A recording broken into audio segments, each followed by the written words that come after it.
कहानी के शुरू में हमें एक वीरान दुनिया दिखाई जाती है। दुनिया के बहुत से लोग किसी वबा की वजह से मर चुके हैं। जिस इन्फेक्शन ने इंसानों को मारा था, जानवरों पर उस इन्फेक्शन का कोई असर नहीं था। अब सड़कों पे ट्रैफिक नहीं रही थी, फैक्ट्रीज बंद हो गई थी। काफी अरसे तक पोल्यूशन न होने की वजह से नेचर ने अर्थ को दोबारा से जिंदा कर दिया था। हर तरफ हरियाली फैलने लगी थी, इसीलिए जानवर इस एनवायरनमेंट में बहुत ही आराम से जिंदगी गुजार रहे थे। और वही कुछ लोग इस अर्थ पर अब जिंदा हैं जो सर्वाइवल जानते हैं। चंद इंसानों में से हम एक इंसान एडी को भी देखते हैं। वो बचपन से ही अपनी मॉम के साथ रहता था, पर वबा की वजह से उसकी मॉम भी मर गई और वो सरवाइव इसलिए कर पाया क्योंकि उसके अंकल बचपन से ही उसे सर्वाइवल वाली बुक्स भेजा करते थे और उन किताबों की वजह से ही आज एडी सरवाइव कर पा रहा है। वो अब अपने घर में नहीं रहता क्योंकि उसका घर एक कबाड़ बन चुका है। सिर्फ उसी का घर नहीं, यहाँ पर हर चीज ऐसी ही खराब हो चुकी है। वो अपने घर के बाहर एक छोटे से बंकर में रहता है। उसके पास खाने पीने का कुछ सामान तो है, लेकिन ये ज्यादा लंबे अरसे तक नहीं चलने वाला। इसीलिए वो हर रोज अपनी साइकिल पर बैठकर आसपास के इलाके में खाने और जरूरत का सामान ढूंढने के लिए जाता है। और इस काम के दौरान घरों के अंदर डेड बॉडीज का मिलना उसके लिए आम बात हो चुकी है। एडी भी अपने इलाके में रहने वाला एक अकेला इंसान है और उसने अपना सारा इलाका छान लिया है। उसके इलाके में उसकी जरूरत का सामान जैसे अब खत्म हो चुका है। उसके पास सिर्फ एक साइकिल है। वो ज्यादा दूर भी नहीं जाना चाहता क्योंकि उसे डर है कि अगर दूर जाने पर उसे कोई इंसान मिल गया तो शायद वो भूख के मारे उसे ही न मार कर खा ले। एडी बेचारा अपनी जिंदगी से बहुत ज्यादा बोर हो चुका था। वो टाइम पास करने के लिए मोबाइल भी नहीं चला सकता था क्योंकि दुनिया में बिजली भी नहीं रही थी और ना ही बिजली बनाने वाले रहे थे। उसके पास जितनी किताबें थी उसने सारी पढ़ डाली थी और अब वो अपना टाइम पास करने के लिए गार्डनिंग करता है। काफी मेहनत के बाद वो थोड़ी सी सब्जियां उगा पाया था और इसीलिए वो बहुत ज्यादा खुश था। रात में वो चांद के नीचे लेटा होता है कि अचानक उसे कुछ अजीब आवाजें सुनाई देती हैं। वो डर कर अपने बंकर के अंदर वापस चला जाता है। सुबह होने पर रूटीन के मुताबिक उसने अपनी साइकिल ली और वो जरूरत के सामान की तलाश में निकल गया। उसे एक घर की छत पर छोटा सा सोलर पैनल मिला, जिस देख वो बहुत ज्यादा खुश हुआ। वो उसे घर लेकर आता है और उससे अपना फोन चार्ज करता है। फोन चार्ज होने के बाद वो गाने सुनता है, मजे करता है, जितना मजा वो कर सकता था। इसके बाद वो फोन में ही अपनी मॉम की वीडियो देखता है और बहुत ज्यादा उदास हो जाता है। वो काफी अरसे बाद अपनी मॉम को देख रहा था, पर फिर भी उनसे बातें नहीं कर सकता था। वो ये वीडियोस तब तक देखता है जब तक उसका फोन बंद नहीं हो जाता। इसके बाद दोबारा गार्डन में जाता है तो पता चलता है कि रात में जो आवाजें उसे सुनाई दी थी वो जानवरों की आवाजें थी और उन्हीं जानवरों ने उसकी उगाई सारी सब्जियां तबाह कर दी थी। ये सब देखने के बाद उसे कुछ समझ नहीं आता। उसकी सारी उम्मीदें अब खत्म हो गई थी। वो अब इन सब्जियों के बीजों को इकट्ठा कर लेता है। वो इनसे दोबारा सब्जियां उगा सकता था, लेकिन दोबारा खाने के लिए इतने लंबे अरसे का इंतजार, ये सोच उसे बहुत ज्यादा गुस्सा दिला देती है और गुस्से में वो अपने ही पाँव पर कुल्हाड़ी मार लेता है। उसके जख्म से खून भी निकलने लगा था, जिससे इन्फेक्शन होने का खतरा उसके अंदर भी बढ़ जाता है। वो मर भी सकता था। इसीलिए वो अपनी सर्वाइवल की किताबों में से कुछ तरीके निकालकर अपने लिए मेडिसिन बनाता है और अपने जख्म पर लगाता है। रात में वो अपने अंकल और आंटी की फोटो देखकर सोचता है कि ये भी तो जिंदा होंगे, इनकी वजह से तो मुझे सर्वाइव करना आया है और वो तो कितने अच्छे से सर्वाइव कर रहे होंगे। वो अब सोचता है कि क्यों ना मैं भी इन्हीं के पास चला जाऊँ, ऐसी जिंदगी शायद थोड़ी आसान हो जाए। पर एक साइकिल के जरिए ये काम करना मुश्किल था। वो पहले एक पूरा प्लान बनाता है। एक रोड मैप के जरिए एक रूट डिसाइड करता है, जिसको फॉलो करते हुए वो अपने अंकल के घर तक जाएगा, जिसमें भी 2 हफ्ते का वक्त लग सकता है अगर सब कुछ सही रहा तो। ये रात अब उसके लिए बहुत मुश्किल थी क्योंकि उसे अपना घर छोड़कर जाना पड़ रहा था, जहाँ उसने काफी सारी चीजें जमा कर ली थी। खैर, अगली सुबह निकल जाता है। वो सुबह से शाम तक साइकिल चलाता था। रात होने पर टेंट लगाकर सो जाया करता था और जो उसके पास खाने पीने की चीजें थी उनका वो रास्ते में इस्तेमाल कर रहा था।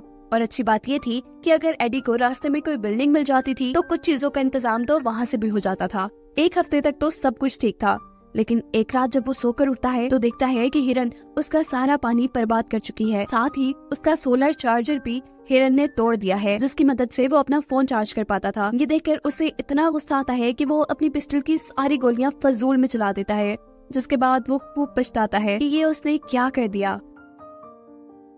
वो आगे बढ़ता रहा और रास्ते में उसे एक रिवर मिली, जिसे देखकर वो बहुत ज्यादा खुश होता है क्योंकि पानी का इंतजाम तो दोबारा से हो चुका था। पानी इकट्ठा करने के बाद वो वहाँ से निकला और एक कच्चे रास्ते के ऊपर चढ़ गया। साइकिल वो तेज चला रहा था। अचानक उसकी साइकिल डगमगाकर एक गड्ढे में गिर जाती है। ये गड्ढा कुछ चीजों से ढका हुआ था, जिसका साफ मतलब ये था कि किसी ने ये ट्रैप बनाया था। वो इस गड्ढे से बाहर निकलने की भी कोशिश करता है पर नाकाम रहता है। उसने बहुत से फायर क्रैकर जलाए कि कोई तो उन्हें देखकर उसकी मदद के लिए आएगा, लेकिन कोई नहीं आया। सुबह होने पर वो नोटिस करता है कि कोई उसे देख रहा है। एडी बगैर कुछ सोचे समझे उसके ऊपर गोली चला देता है। यहाँ जो इंसान थी वो एक लड़की थी और वो एडी की गोली से बच भी गई थी।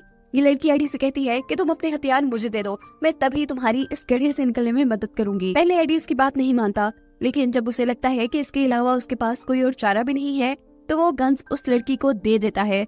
लेकिन वो इतना बेवकूफ नहीं है कि गोलियों के साथ उस लड़की को गन दे और वो लड़की उसे मार दे। गन्स लेने के बाद ये लड़की एवा एडी से कहती है कि तुम साबित करो कि तुम इन्फेक्टेड इंसान नहीं हो। इस बात पर एडी अपनी शर्ट ऊपर करके उसे दिखाता है। उसकी बॉडी पे कोई निशान नहीं था जो इन्फेक्शन की वजह से हो। एवा भी उसे अपनी बॉडी दिखाकर तसल्ली करती है कि उसे भी किसी तरह की कोई इन्फेक्शन नहीं है।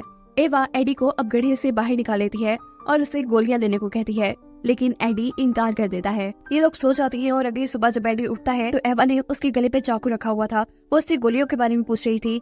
एडी जैसे ही उसे गोलियों का बताता है तो वो गोलियां गन में डालकर वहाँ से भाग जाती है। एडी को समझ नहीं आ रहा था कि एवा ने ऐसा क्यों किया। अचानक ही उसे 3 इंसानों की आवाज आती है। समझ आ जाता है कि एवा इन्हीं इंसानों से बचकर भागी थी। इन तीनों आदमियों के पास हथियार थे और ये तीनों ही काफी जालिम लग रहे थे। इनसे बचने के लिए एडी घास के अंदर छुप जाता है, जबकि दूसरी तरफ एवा दरख्त के ऊपर चढ़ी हुई थी। उसने इन तीनों के ऊपर गन तानी हुई थी, जबकि इन लोगों को यहाँ पर एडी का कैंप नजर आ गया था। ये लोग पता चलाना चाहते थे कि आखिर इस कैंप में कौन रहा होगा। एडी सोचता है कि इस कैंप के मालिक का पता चलाते चलाते ये लोग सामने दरख्त पर बैठी एवा तक पहुंच जाएंगे। उसकी जान को खतरा हो जाएगा, इसलिए वो जल्दी से कुछ फूलों के जरिए अपने जिस्म पर इन्फेक्शन जैसे निशान बनाता है और ऐसी जगह जाकर लेट जाता है जहाँ से उन्हें वो नजर आए। ये लोग जब उसके करीब आते हैं तो उन्हें लगता है कि एडी इन्फेक्शन की वजह से मर चुका है। ये नहीं, एडी का प्लान वर्क कर गया था। अब क्योंकि इन आदमियों को कैंप के बारे में पता चल चुका था, इसीलिए ये लोग वहाँ से चले गए। एडी और एवा ने दोबारा अपना कैंप लगाया और यहाँ एडी को पता चला कि एवा प्रेग्नेंट है। वो एवा से उसके हस्बैंड के बारे में पूछता है, जिस पर वो बताती है कि वो मर गया। ये लोग उन आदमियों से बचने के लिए खंडर में छुप जाते हैं, जबकि वो आदमी इन लोगों का खाना खा रहे थे। एडी दूर कहीं से जाकर 2 साइकिल्स का इंतजाम करके लाता है और उसने फैसला किया था कि अब वो एवा को भी अपने साथ लेकर जाएगा। आधा सफर एडी तय कर चुका था। अब अंकल के पास जाने में उन्हें सिर्फ 1 ही हफ्ता लगना था, लेकिन एवा उसके साथ जाने को तैयार नहीं थी, क्योंकि उसके मुताबिक एडी के अंकल जिस एरिया में रहते थे वो एरिया बिल्कुल सेफ नहीं था। लेकिन एडी को तो अपने अंकल पर पूरा भरोसा था। वो एवा से कहता है कि अगर तुमने नहीं मेरे साथ चलना तो कोई बात नहीं, लेकिन मैं जरूर जाऊंगा। अब एवा के पास क्योंकि कोई दूसरा ऑप्शन नहीं था, वो भी मान गई। ये दोनों निकल पड़ते हैं। एवा को साइकिल चलानी अच्छे से नहीं आती थी, इसीलिए उनको काफी टाइम लग रहा था, लेकिन एडी ने उसका पूरा साथ दिया। अब इनकी रूटीन ये चल रही थी कि ये पूरा दिन साइकिल चलाते थे, थोड़ा बहुत शिकार करते थे और रात में अपने शिकार को पकाकर खा जाया करते थे, क्योंकि पहले जो खाना उनके पास था वो तो उन 3 लुटेरों ने इनसे लूट लिया था। लेकिन एडी अभी भी खुश था, क्योंकि एटलीस्ट उसे एवा की शक्ल में एक साथी तो मिल गई थी। एडी एवा को पसंद करने लगा था, इसीलिए उसे अब सब कुछ काफी खूबसूरत लग रहा था। पर वो इस बात से अनजान था कि वो 3 बुरे आदमी अभी भी इनके पीछे पड़े हुए थे। एडी एवा का बहुत ख्याल रख रहा था, इसीलिए एवा को भी एडी पसंद आने लगा था। रास्ते में एवा और एडी को एक तालाब मिलता है। एडी तालाब में स्विमिंग के लिए जंप कर देता है। वो जब स्विमिंग करके बाहर निकलता है तो सामने उसे अपने पीछे पड़े 3 आदमियों का एक साथी नजर आता है, जो उससे एवा के बारे में पूछते हुए कहता है कि हमें तुमसे कोई लेना देना नहीं, तुम हमें सिर्फ एवा का बता दो और एवा को हमारे हवाले कर दो। हम एवा को नहीं मारेंगे, क्योंकि एवा इनके लिए एक रिसोर्स की तरह काम कर रही है। एवा का जो बेबी पैदा होगा उन्हें ये खा लेंगे। एडी अब ये बात समझ चुका था कि एवा इन्हीं लोगों से बचकर भाग रही थी, क्योंकि ये एवा के साथ जुल्म करते थे। वो आदमी दोबारा एडी से बात करता है और कहता है कि अगर तुम्हें जान प्यारी है तो तुम एवा को छोड़ दो, वरना हम तुम्हें मार देंगे, क्योंकि सर्वाइवल के खेल में कंपटीशन तो होता ही नहीं। इतनी बुरी बातों के बावजूद भी एडी नहीं डरता। वो एवा को लेकर अपनी मंजिल की तरफ बढ़ता रहता है और फाइनली कुछ दिन के सफर के बाद वो लोग अपने अंकल के घर पहुंच जाते हैं। एवा यहाँ पहुंचकर बहुत ज्यादा खुश थी, क्योंकि अब उसे सोने के लिए एक बेड मिल रहा था और खाने के लिए कुछ खाना। लेकिन यहाँ एडी काफी परेशान था, क्योंकि उसे अभी तक घर पर उसके अंकल नहीं नजर आए थे।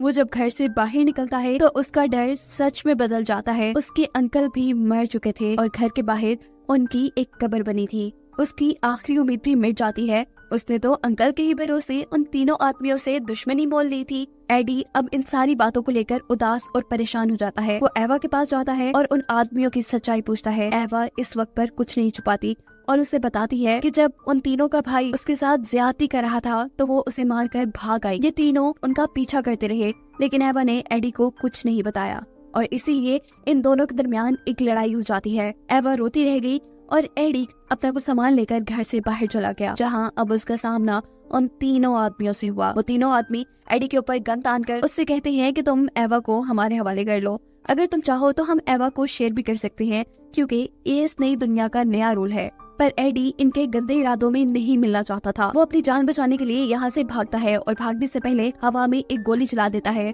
ताकि एवा जाग जाए और अपनी जान बचा ले। यहाँ एडी जो भागने की कोशिश कर रहा था, एक आदमी उसे पकड़ लेता है और इससे पहले कि वो एडी को मार देता, पीछे से कोई आकर इस आदमी को ही मार देता है। एडी की आंटी थी। अब बचे थे दो आदमी, जिनमें से एक एवा के पास पहुंच गया था और दूसरा इनको मारने के लिए इनकी तरफ भाग ही रहा था कि दरमियान में वो आंटी के लगाए एक ट्रैप के अंदर फंस जाता है और बेचारे की वही मौत हो जाती है। अब एडी और एडी की आंटी एवा को बचाने के लिए उनके पास जाती हैं, लेकिन दूर से एवा के पास खड़ा बुरा आदमी इनके ऊपर गोली चला देता है, जो एडी की आंटी के शोल्डर में लग जाती है। वो आदमी एक और गोली चलाकर एडी को न मार दे, एडी वहाँ से भागता है और मौके का फायदा उठाकर ये आदमी एवा के ऊपर अपना गुस्सा उतारने लग जाता है। वो उसके पेट पर जोर जोर से टांगे मारता है।